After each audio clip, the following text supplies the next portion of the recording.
Good day. This is Miyagi-bon. Today we've got a London plane tree that I'm going to try to make into a bonsai. Not putting it in a conventional bonsai pot, got the ceramic pot that, essentially the meaning of bonsai means tree in pot, so anything could really be a bonsai. Don't think a lot of people won't like a London plane as a bonsai because it's got very large leaves. But I like to use trees that aren't conventional. And imagine having a bonsai with that London plain bark, that camouflage looking bark. That would just be amazing. I don't think I've ever seen that before. Obviously, the bark comes with old age, so I'm not sure how long it would take. Yeah. So as you can see, I've chopped that already once there, and this was a new leader about 2 years ago. This tree's about 4 years old.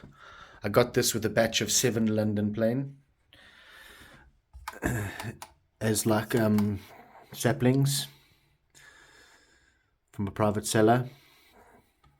I don't really wire this one too much. All the other ones I've got downstairs, I've really wired a lot. This one I sort of let just grow natural, but it's still got quite a nice bit of shape there. So let's see how it turns out. Get it out the pot. Do that, yeah.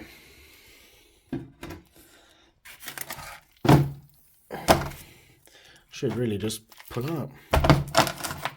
No, we'll have to come back to that. Okay, so there you have it. I've released the tree from the pot off camera. As you can see, it's by no means root bound, but I'm going to put it in that nicer pot because I'm going to give it away as a gift to someone. I don't really like that high root there. I think that looks pretty ugly. So what I'm going to do is I'm going to chop that off. I'm going to pull that out and I'm going to plant that up and see if it grows, because I know field maple will grow if you from root cuttings. So I want to see if this grows. I think it probably will, because this tree is prolific. If you just take this as a cutting from there, plant it in the ground, 100% success rate, every one I've ever done. So yeah, I'm just going to rake away the roots a bit. This is a fork, just an ordinary kitchen fork I've bent. No need to spend a lot of money on another fork. It's the same thing really. It's got pretty blunt tip, not going to damage the roots. Work my way around, going to release that root there for root cutting. It's quite thick. That could be like a 2-year-old tree if it takes.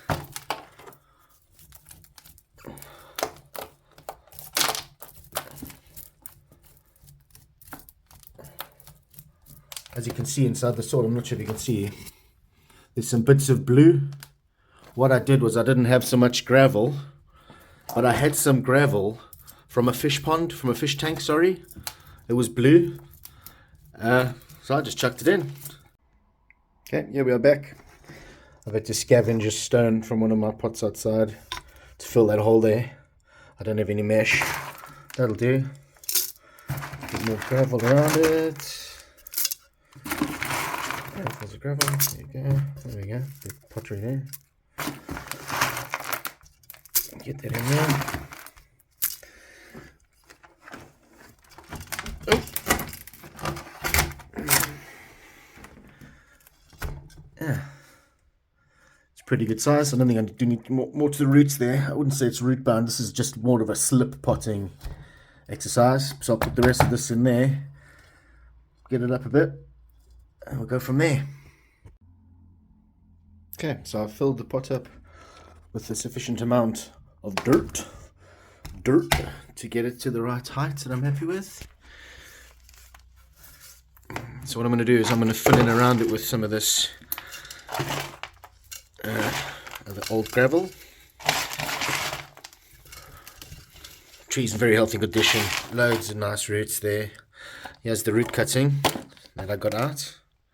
There we go, loads of roots on that one. So let's put that one up. I'll keep you guys who's interested posted if this can actually take, but I think it's gonna take. Get in there, you. There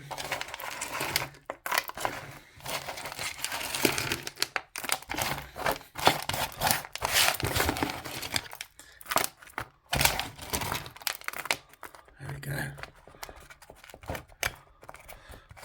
Okay, got that one there. A little bit more of this here. Right, that'll do. And what I got as well, I got some molar clay. Just going to use that as a top dressing. Ooh. Oh, nails on a chalkboard sound. Sorry for that. So yeah, just going to use this as a top dressing, make it look more bonsai. Get in there. What I like about this molar clay as well, you can really tell if the soil underneath is wet or dry, because if this is like wet on top, got that dark look that is wet, generally the soil underneath is wet. Yeah.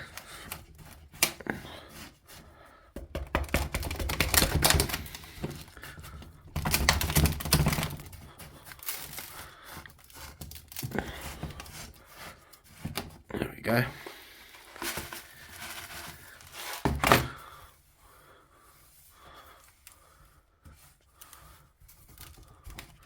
Okay, there we go. Let's clean that off there. Let's get this tree here. Ooh, sorry for the one-handedness. Can't afford the cameraman just yet. I've got to pay my gas bill. It's extortionate. Slide that a bit more over there. There we go. So now we've got the tree potted up.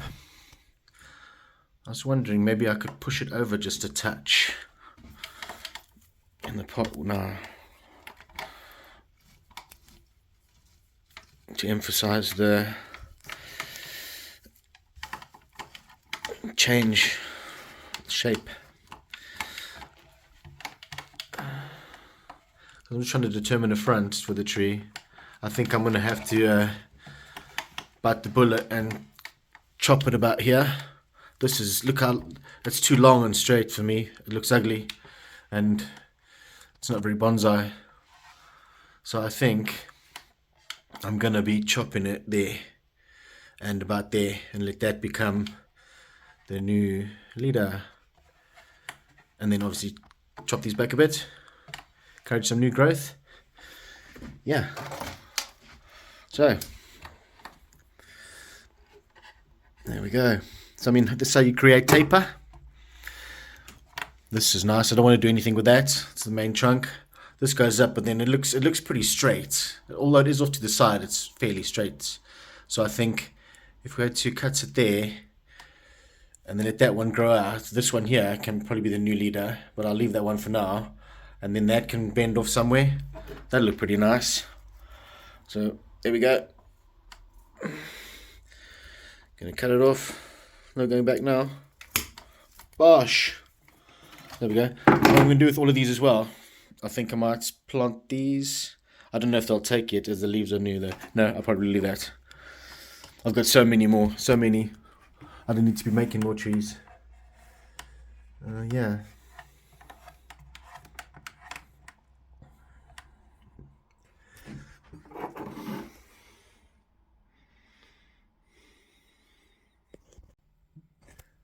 Okay, so I've chopped a large portion of the top off, and I actually stood back and I thought, oh my word, I've taken off too much, and I thought, oh, gutted. And then what I did was I just pushed that up like that, and instantly it looked so much better. So what I've done is I've just gone outside to my balcony.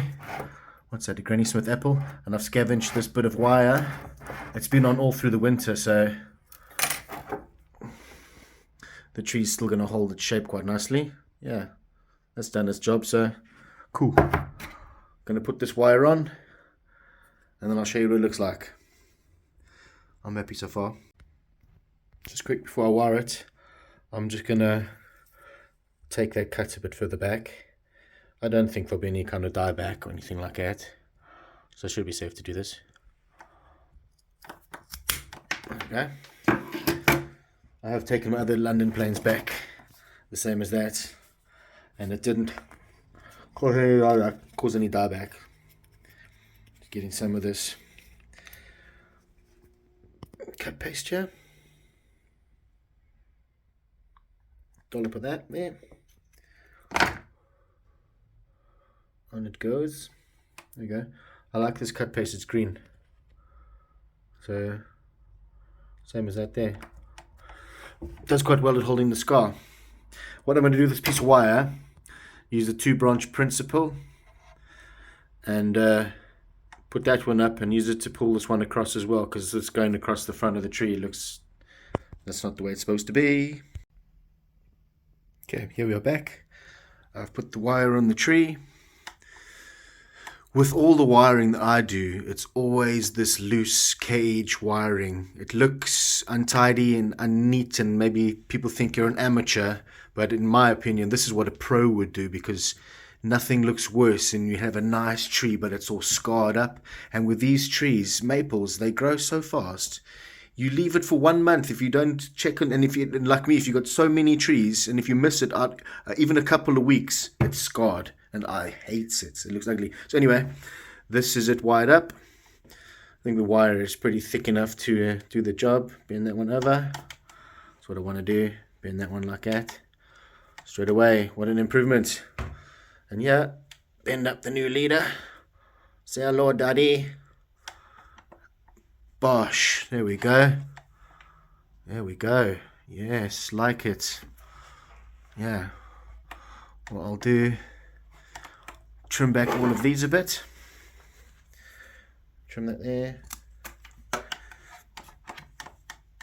Maybe that one to there. That one's sticking straight up. Do I want that sticking straight up like that? No, not really. I'll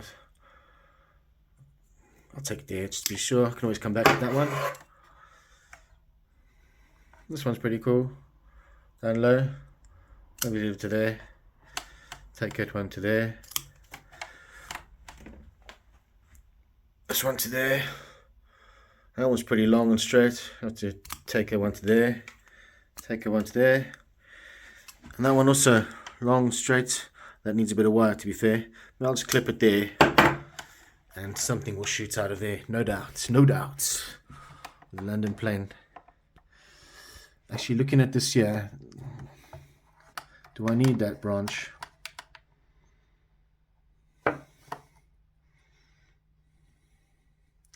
If I get another piece of wire and wire it down. I'll take off the smaller one. I think it's just going to do nothing for it. So I'm just having a think before I get out the old clip happy. This branch here. Thinking, do I even need that branch? It's very straight. And it's coming from that point there, but if I clip it off, it's going to leave another scar. But if I leave it, then I'm not sure what to do. I think I could easily wire it, but I don't want to use too much wire. I've been watching this other bonsai channel. It's a new bonsai channel called Bonsai Heirloom with Milton Chang. And this guy's got the most amazing bonsai collection, and he's never wired any of his trees. He keeps using this word contrived. It's too contrived to use wire. So he just uses like the clip and grow method, where the tree will grow this way, and then you clip it so the branch grows that way, and then you clip that one so it grows that way, and that's how he shapes his trees. And I actually think that's a pretty cool way of doing it, to be fair. It's more natural, and you'll never get wire bite as well. So I'm just going to clip that one there. So I recommend you check out that channel, Bonsai Heirloom. It's pretty good. It's one of my favorites so far. Yeah. So that is pretty much it. I'm not going to do too much more. I don't want to give it to the person as a gift and it looks just like a stick. Although this is the best thing for the tree, you know, because it'll get a new start. But I think this will be, in a few years, be a lovely tree. Here we have the tree, just giving it a water. Looks really nice when it's wet. Doesn't look like much now, but what I'm going to do is I'll keep the tree before I give it away as a gift, and I'll give you an update video like in a month's time, or a couple of weeks, a month, and see how it looks, see what you think. Be nice if you could comment down below. Let me know what you think of London plane as a bonsai. Have you ever seen a London plane as a bonsai? If you have, let me know. I'd like to check it out. Anyway, thanks for watching. Cheers.